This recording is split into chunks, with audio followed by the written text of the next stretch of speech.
You've probably heard the story of China's four great inventions. It's famous, right? But what if that story isn't quite the whole truth? Today, we're going to peel back the layers on this really well-known concept and see what's actually going on with invention, innovation, and history. Let's dive in. And you know what? We're actually going to start not in the ancient past, but with something super modern. Around 2017, this new list started popping up all over the internet in China, celebrating the country's incredible modern achievements. And these became known as the new four great inventions. And honestly, it's easy to see why. I mean, these things represent the mind-blowing scale of modern Chinese life, so much so that even big-name tech leaders were celebrating them. Okay, nobody can deny China's success in using these technologies on a massive, massive scale. It is truly impressive. But it does bring up a really important question. Does doing something on an incredible scale mean you originally invented it? Let's take a closer look. So, let's take high-speed rail. China has the world's largest network, hands down. But the very first operational high-speed line? That was actually Japan's Shinkansen, which launched all the way back in 1964 for the Tokyo Olympics. And how about mobile payments? It's part of everyday life in China. But the first ever mobile payment wasn't a QR code. Get this, it happened in Finland back in 1997. You could buy a Coke from a vending machine by literally dialing a phone number. Wild, right? E-commerce is another absolute giant in China. But a British inventor, Michael Aldrich, actually pioneered the core idea way back in 1979. He did it by connecting a TV to a computer over a phone line. Of course, it was Amazon and eBay in the mid-90s that really made it a household name. And finally, shared bikes. The dockless bikes you see in Chinese cities are a modern marvel of logistics. But the idea of a public bike system, that actually came from the White Bicycle program in Amsterdam in the 1960s. So when you look at it, the new four are really about masterful application and scale, not original invention. So this brings us to the classic old inventions. If the new list was more about innovation than invention, it makes you wonder, does the original list, the one we all learned about in school, actually hold up to scrutiny? First up, let's talk about printing. And to be specific, we're talking about movable type. The whole idea of using individual, reusable characters to print text over and over again. And right here, you can see the key difference. In China, Bi Sheng's idea for clay movable type was written down around 1088 AD, but it seems like it was just a concept. There's no evidence it was ever widely used. Then, more than 300 years later in Germany, Johannes Gutenberg develops a complete working system. He had durable metal type, the right kind of ink, and a press. It was the whole package, and it literally changed the world. You know, when you look at the timeline, the story becomes crystal clear. After Bi Sheng's concept was described, China just kept using traditional woodblock printing for centuries.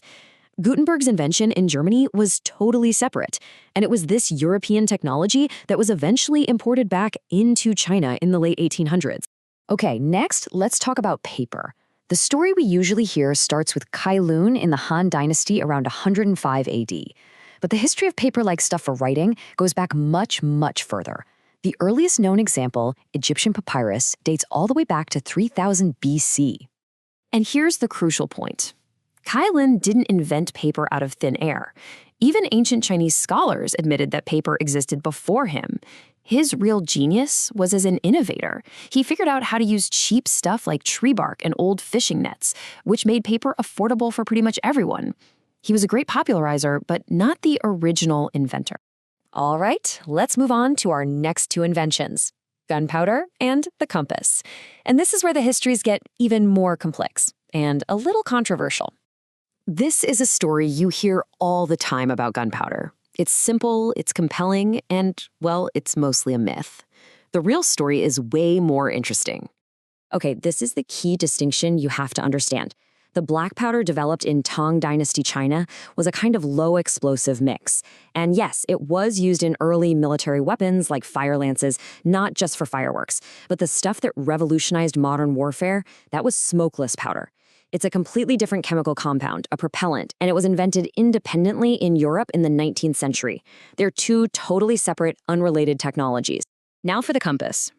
The earliest claim is about a device called the Xi-nan, which is mentioned in a Han Dynasty text. But here's the thing. This quote, this is the entire description we have of it.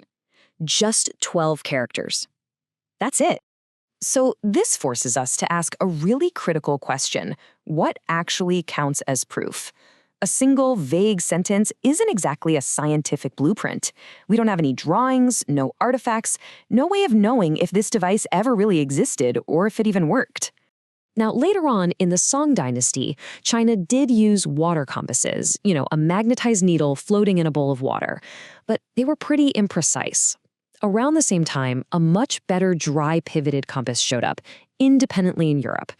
It was way more practical for navigating at sea, and, most importantly, it was backed up by early scientific studies into how magnetism actually works. So after going through all these examples, a really clear pattern starts to show up. It's not just about who was first. It's about a fundamental difference in how they approached things.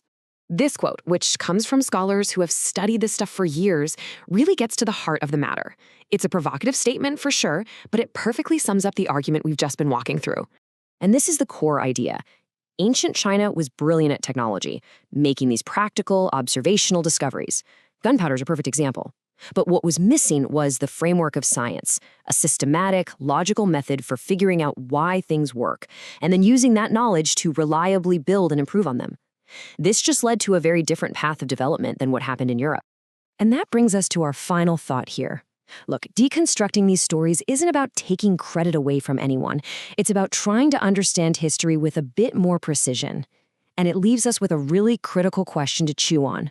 What's the real difference between an initial idea, an invention, and the widespread application that truly changes the world, an innovation?